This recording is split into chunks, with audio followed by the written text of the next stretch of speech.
président Al-Assad reçoit le général Ali Abdallah Ayoub, nommé chef d'état-major de l'armée et des forces armées. Le gouverneur de Damas lance une opération de réparation du quartier Al-Midan et les habitants regagnent leur domicile. L'armée arabe syrienne repousse les terroristes à Al-Qaboun près de Damas, alors qu'Alep, destruction de 3 semi-remorques équipées de mitrailleuses.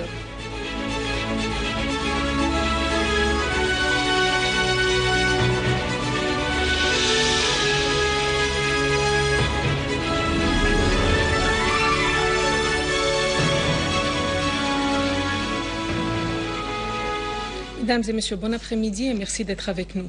Le président Bachar al-Assad a reçu aujourd'hui le général Ali Abdallah Ayoub. Le général Ayoub a été récemment nommé chef d'état-major de l'armée et des forces armées. Le président al-Assad a donné au cours de cet entretien ses directives au général Ayoub en lui souhaitant le succès dans sa mission.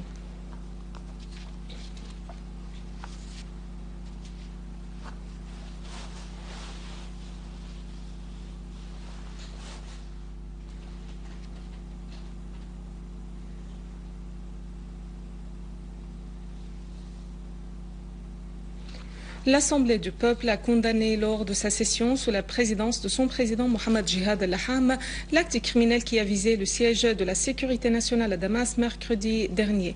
M. Riyad Hajab, Premier ministre, a présenté à l'Assemblée du peuple le programme du gouvernement ainsi que l'analyse du gouvernement de la crise actuelle.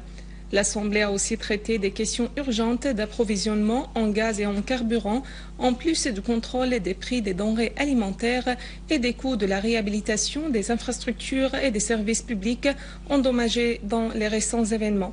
La situation des personnes déplacées a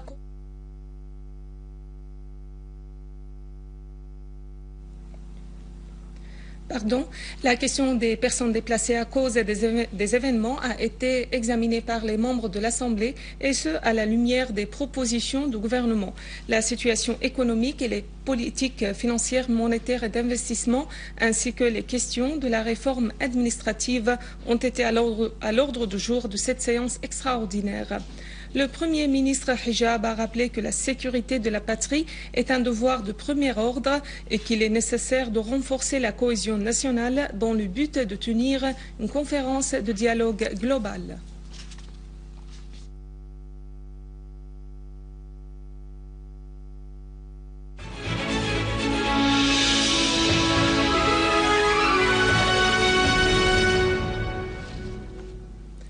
À Damas, le quartier Al-Qaboun a été libéré des groupes terroristes qui y semaient le désordre, où les forces de l'ordre ont pu neutraliser un grand nombre de terroristes. Selon sources à la préfecture de Damas, un grand nombre de fusils, de mitrailleuses, de missiles Cobra et d'obus de mortier ont été trouvés dans les caches des terroristes.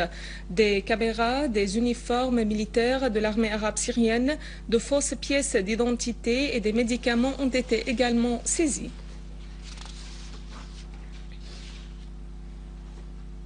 L'armée arabe syrienne a restauré la paix et la sécurité dans le quartier d'Al-Midan au sud de Damas. Le quartier a retrouvé le calme et ses habitants commencent à retourner progressivement à leur domicile. Les équipes de la préfecture de Damas sont à l'œuvre pour réparer les dégâts dans les plus brefs délais. De même, des équipes de nettoyage bénévoles ont été formées par des jeunes pour que le quartier Al-Midan retrouve la vie normale. Le gouverneur de Damas, Bishr al-Sabban, indiqué que le quartier d'Al-Midan sera réhabilité dans 5 jours au maximum avec la fin des travaux de maintenance qui ont commencé aujourd'hui. Dans une déclaration à la presse à l'issue d'une tournée dans le quartier, M. Al-Sabban a indiqué que le gouvernement a mobilisé toutes ses capacités et qu'il a eu recours aux institutions relevant des sociétés publiques nationales pour l'aider dans ses missions en vue d'exécuter les travaux dans le délai fixé, ce qui garantit le retour des citoyens d'Al-Midan à leur maison.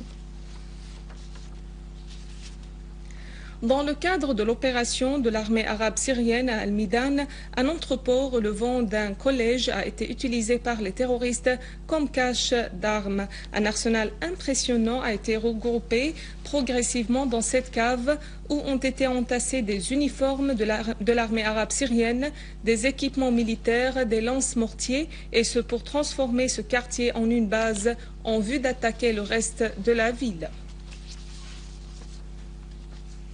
À Alep, les forces de l'ordre se sont accrochées avec des groupes terroristes armés dans la région de Qabtan al-Jabal, au nord de la ville. L'accrochage a détruit 3 pick-up équipés de mitrailleuses et a infligé de lourdes pertes aux terroristes. Une source du gouvernorat d'Alep a indiqué que les forces de l'ordre se sont accrochées avec un autre groupe terroriste armé dans la région de Hayyan, au nord d'Alep, tuant 5 membres de ce groupe, dont deux de nationalité étrangère. Une embuscade au groupe terroriste armé a été tendue par les forces de l'ordre dans la localité de Hretan. Cette embuscade a fait des dizaines de tués et de blessés parmi les terroristes. Une source à la prison de Homs a catégoriquement démenti la version des faits qui se sont produits dans la prison de Homs, véhiculée par certains organes spécialistes dans la diffusion des nouvelles mensongères sur une prétendue mutinerie.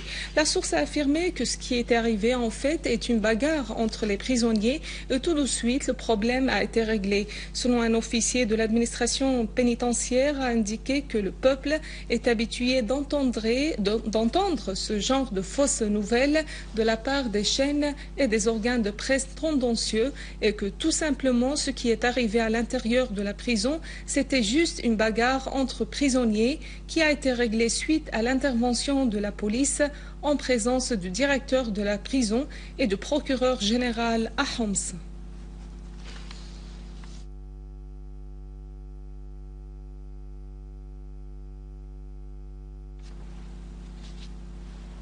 Les Golanais habitants de Golan syriens occupés ont renouvelé leur soutien total à la Syrie face à l'agression qui l'a touchée. Les Golanais ont précisé que des forces extérieures s'attaquent à la Syrie pour la faire plier en utilisant des terroristes et des mercenaires. Des centaines de Golanais ont participé à une manifestation brandissant le drapeau national.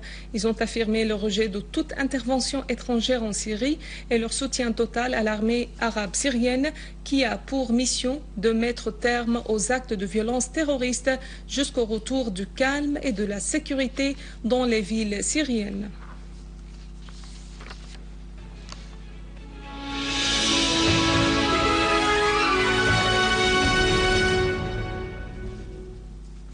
Une explosion a touché aujourd'hui le gazoduc reliant l'Égypte à Israël. C'est le 15e attentat perpétré contre cette ligne depuis février 2011.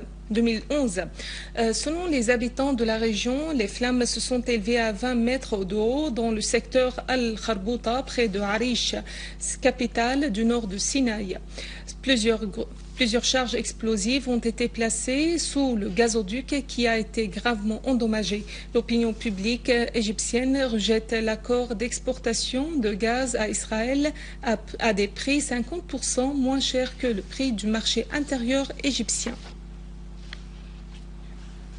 Voici un rappel des principaux titres. Le président Al-Assad reçoit le